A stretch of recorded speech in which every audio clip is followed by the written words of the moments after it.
University మంచి భవిష్యత్తు కోసం తెలుగు విద్యార్థులు ఇష్టపడే university. Call 9059052378 9059052379.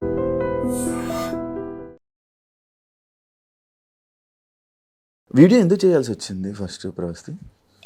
First of all నేను హేటర్స్కి ఒకటి చెప్పాలి. ఎలిమినేషన్ని ఒప్పుకోలేకపోతున్నావు, తీసుకోలేకపోతున్నావు, అందుకే నువ్వు ఇలా వీడియో చేస్తున్నావు అని చాలా మంది అంటున్నారు. దానికి ట్రోలింగ్ కూడా చేస్తున్నారు. అండ్ బ్లేమింగ్ మై ఏజ్, నీ ఏజ్ అలాంటిది అది ఇది అంటున్నారు. ఫస్ట్ ఆఫ్ ఆల్ ఏజ్కి పెయిన్కి సంబంధం ఉండదు. అండ్ సెకండ్ థింగ్, నేను ముందు కొన్ని రియాలిటీ షోస్లో కూడా ఎలిమినేట్ అయ్యాను.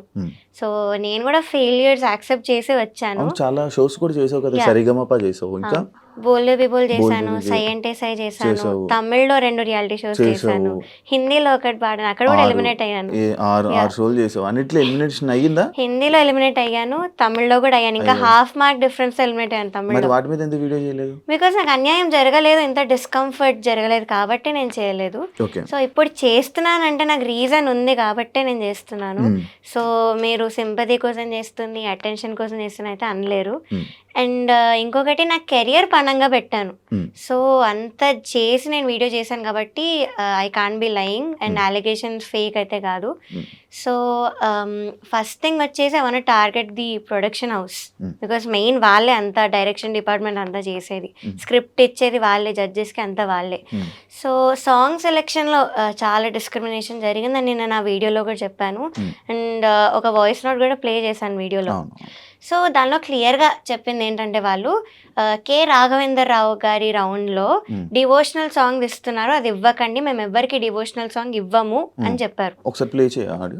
రాఘవేంద్ర హిట్స్ లో దయచేసి ఓన్లీ డివోషన్, అన్నమయ్య ఇవే సాంగ్స్ పెడుతున్నారు. మనం అవి కావాలంటే డివోషనల్ రౌండ్ లో చేసుకుందాము. దయచేసి ఆ సాంగ్స్ కూడా పెట్టకుండా, రాఘవేంద్ర సినిమాలో చాలా పాటలు ఉన్నాయి, ఆ పాటలు చెక్ చేసుకొని డ్యూయెట్లు అయినా పర్లేదు అయ్యైనా. సో డివోషనల్ ఇవ్వద్దని చెప్పారు. సో ఇవ్వదని చెప్పినప్పుడు ఒక కంటెస్టెంట్కి మీరు ఎలా ఇచ్చారు అదే రౌండ్లో డివోషనల్ సాంగ్? ఓకే, వేరే రౌండ్ లో పెట్టుకుందాం, ఈ రౌండ్ లో వద్దని చెప్పన్నారు. సో ఇలా చెప్పినప్పుడు ఒక అమ్మాయికి ఎలా ఇచ్చారు డివోషనల్ సాంగ్? ఇచ్చారు. పలుకే బంగారం ఆయరా అని సాంగ్ ఇచ్చారు. సో ఆ అమ్మాయికి ముందు నుంచి కూడా కీరవాణి గారు సాంగ్ ఇస్తూనే వచ్చారు. నేనేం చెప్పాను, సార్ క్లియర్గా చెప్పారు, మెలోడీస్ పాడితే ఇంకా అయిన సాంగ్స్ పాడితే కూడా స్కోర్స్ ఆటోమేటిక్లీ హై వేస్తున్నారని చెప్పాను.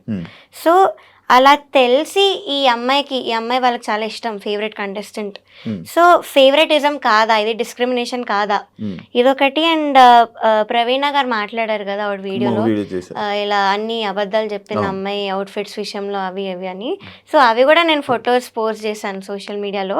అండ్ చెప్పాను, నాంపల్లి స్టేషన్ కాడి ఇది సాడ్ సాంగ్, అది అందరికి తెలుసు. ఆ వీడియోలో కూడా అబ్బాయి చిన్నిపైన బట్టలు వేసుకొని ఏడుస్తూ పాడే పాట, అది సాడ్ లిరిక్స్ ఉంటాయి. సో దానికి మీరు చమ్కీ డిస్కో డ్రెస్ ఎలా ఇస్తారు, పాటకు తగ్గట్టుగా అని మీరే చెప్పారు. సో ఆ డ్రెస్ మీరు ఎలా ఇచ్చారు? సో ఆ డ్రెస్ చాలా అన్కంఫర్టబుల్ ఉంది, గుచ్చుకుంటుంది, ఇక్కడ టైట్ ఉంది అని చెప్పి నేను ఆవిడ దగ్గరికి వెళ్తే షీ వాజ్ లైక్, లేదు కెమెరాలో చాలా బాగుంది అని చెప్పారు. అంతేగా నాకు అన్కంఫర్టబుల్ ఉన్న పాయింట్ అయితే ఆవిడ పట్టించుకోలేదు.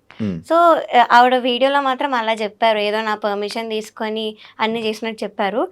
అండ్ సాంగ్ సెలెక్షన్ విషయంలో కూడా మాట్లాడారు. నేను దాని మీద ఈ వాయిస్ నోట్ పెట్టాను. అండ్ ఇంకో మెసేజ్ కూడా పెట్టాను సాంగ్స్ విషయంలో, సార్ నాకు మెలడీ ఒక్కటైనా పాడాలని ఉంది, మీరు అన్ని ఫోక్ సాంగ్స్ ఇస్తున్నారు, సో ప్లీజ్ అన్న మెసేజ్ కూడా పెట్టాను. So this is the proof that choice మాది కాదు, వాళ్ళే ఇస్తున్నారు సాంగ్స్. సో మేము 6 సాంగ్స్ పెడతాం, ఆవిడ చెప్పినట్లుగా 6 సాంగ్స్ అయితే ఇస్తాము.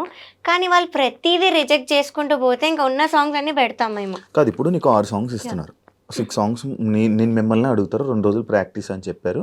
ఆ 2 రోజులు ప్రాక్టీస్ తర్వాత మీకు ఓకే అంటే డైరెక్ట్గా ఆన్ రోల్ కెమెరా అని చెప్పేసాను. అంటే ఈ 6 సాంగ్స్లోని నువ్వు సెలెక్ట్ చేసిన సాంగ్ ఇస్తున్నారా, లేకపోతే ఈ 6 సాంగ్స్ సెలెక్ట్ చేసి వాళ్ళు కొత్తది ఇస్తున్నారా? ఫస్ట్ థింగ్ మమ్మల్ని ఓకేనా అని అడగరు, వాళ్ళు ఒక డేట్ ఇచ్చి మీరు ఆ డేట్కి నేర్చుకోవాలని చెప్తారు. సో ఆవిడ ఏదో మమ్మల్ని అడిగి ఓకేనా మీరు రెడీ అన్నాక షూట్ పెట్టుకున్నట్టు మాట్లాడారు. That is not true. వాళ్ళే ఒక డేట్ ఇస్తారు. సెకండ్ థింగ్, 6 సాంగ్స్ ఇస్తాము. ఇప్పుడు ఫర్ ఎగ్జాంపుల్ రాముడు రౌండ్ ఉంది, సో రాముడు సాంగ్స్ ఎన్ని ఉన్నాయి నేను అన్ని ఇచ్చాను. నాకు నచ్చినవి మెయిన్ ఇస్తాం, ఆ 6లో నాకు నచ్చినవి ఇస్తాం.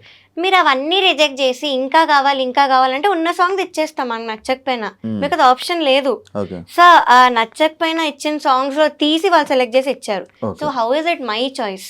అండ్ నేను మెలడీ కోసం ఎందుకు అంత రిక్వెస్ట్ చేస్తాను, నా చాయిస్ అయితే సాంగ్ సెలెక్షన్లో. సో ఏదో ఒకటి మాట్లాడారు. అండ్ ఏదో కోర్ట్ జడ్జ్మెంట్ అని మాట్లాడారు. సో అక్కడ లా ప్రకారం నడుస్తుంది, దట్స్ రియల్. కానీ ఇక్కడ అంతా ఫేవరెటిజం ప్రకారం నడిచింది కాబట్టే నేను ప్రూఫ్స్తో కూడా చెప్పాను. సో అదొకటి. ఇంకా అగ్రిమెంట్లో నువ్వు ఈ పాయింట్ చూడలేదా, ఏంటి జడ్జ్మెంట్ నేను ఒప్పుకోవాలి అది దాని పాయింట్ ఉంది, నువ్వు చూడకుండా సైన్ చేసావు మరి అన్నారు. మాకు మీరు ఆప్షన్ ఇచ్చారా, అగ్రిమెంట్ సైన్ చేయకుండా మీరు పాడొచ్చు, కొంచెం టైం తీసుకొని మీరు సైన్ చేసి ఇవ్వండి అని ఆప్షన్ ఇచ్చారా? ఇవ్వలేదు. So we had no choice. So నేను సైన్ చేయాల్సి వచ్చింది. And I said, as I've said, నాకు ముందు నుంచి కూడా క్విట్ అవ్వాలనే ఉండింది. ఇవన్నీ ఇంజస్టిస్ ముందు నుంచే కనిపించింది. సో ఈ సైన్ చేయడం వల్లనే నేను ఆగిపోయాను. But now I don't care, జరిగిన దాన్ని నేను బయట పెట్టాను. సో యా, నేను అగ్రిమెంట్ అయితే చదివాను. ఇప్పుడు నీకు పాడతా తీగ వాళ్ళే పిలిచారా, నువ్వు వెళ్ళావా? నేను యాక్చువల్లీ ఆడిషన్కి వెళ్ళలేదన్న, నాకు సివియర్ హెల్త్ ఇష్యూ ఉండి నేను ఆడిషన్కి వెళ్ళలేదు. సో ఇంకా డ్రాప్ అయిపోయినట్టే అనుకున్నాను, ఇంకా ఈ సీజన్ అవ్వర్లే అని. బట్ వాళ్ళే కాల్ చేసి పిలిచారు. యా, సో వాళ్ళే పిలిచి ఇవన్నీ చేశారు. యా, సో అంటే నువ్వు అప్పుడు వాళ్ళు పిలిచాక కూడా ఆడిషన్ అలాంటిది ఏం చేయలేదు, ఎందుకంటే నీకు ఆల్రెడీ ఎక్స్పీరియన్స్ ఉంది కాబట్టి. యా, అక్కడ ఉన్న వాళ్ళందరూ కూడా ముందు షోస్లో బాడున్నారు కాబట్టి ఇంకా అంత సీరియస్ తీసుకోలేదు వాళ్ళు ఆడిషన్ విషయంలో. నా వీడియోస్ అవన్నీ ఉన్నాయి కదా, నేను చిన్న ముందు నుంచి పాడినవి నా యూట్యూబ్లో వీడియోస్ ఉన్నాయి. సో అవి చూసి నన్ను పిలిచారు. సో వాళ్ళే పిలిచి వాళ్ళే ఇలా ఇన్సల్ట్ చేసి రీజన్ లేకుండా తీసాను, నన్ను ఎలిమినేట్ చేశారు.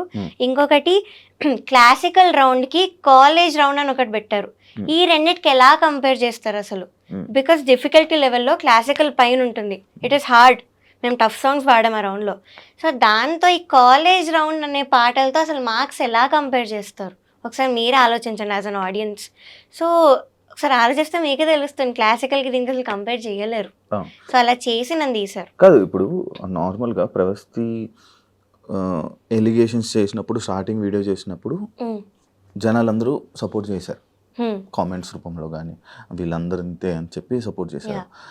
కానీ రాను రాను ఎందుకు మళ్ళీ నీ మీద ట్రోలింగ్ అవన్నీ స్టార్ట్ చేస్తున్నారు?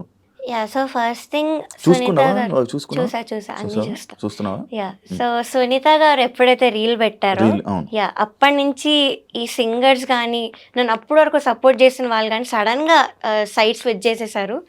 అండ్ సింగర్స్ గురించి ఏం చెప్తానంటే, వాళ్ళలో కూడా కొంతమంది మదర్స్ ఉన్నారు ఆ సింగర్స్లో. సో మీ పిల్లలకి ఇంతే ఇంజస్టిస్ జరిగి వాళ్ళు ఇంతే అన్కంఫర్టబుల్ ఫీల్ అయితే మీరు స్టాండ్ తీసుకోరా, మీరే ఆలోచించండి. సో ఇదొకటి. And as I've said, Sunitha గారు ఎప్పుడైతే పెట్టారో నాకు అప్పటి వరకు సపోర్ట్ చేసిన వాళ్ళందరూ కూడా వెళ్ళిపోయారు. నీకు ఫోన్ చేసి సపోర్ట్ చేశారా? యా, చేసిన వాళ్ళు ఉన్నారు కొంతమంది. వాళ్ళు కూడా మాటలు మార్చారా? లేదు, వాళ్ళు అలానే ఉన్నారు, they are still on my side. ఇప్పుడున్న కొంతమంది టాప్ మ్యూజిక్ డైరెక్టర్స్ కూడా ఇలా కాల్ చేసి చెప్పారు, కెరియర్ అయితే వదులుకోకు, but we're very proud of you, నువ్వు ఇవన్నీ బయట పెట్టినందుకు. నీ కోసం మేము సాంగ్స్ చేస్తాం, so please don't leave the career అని చెప్పిన వాళ్ళు ఉన్నారు.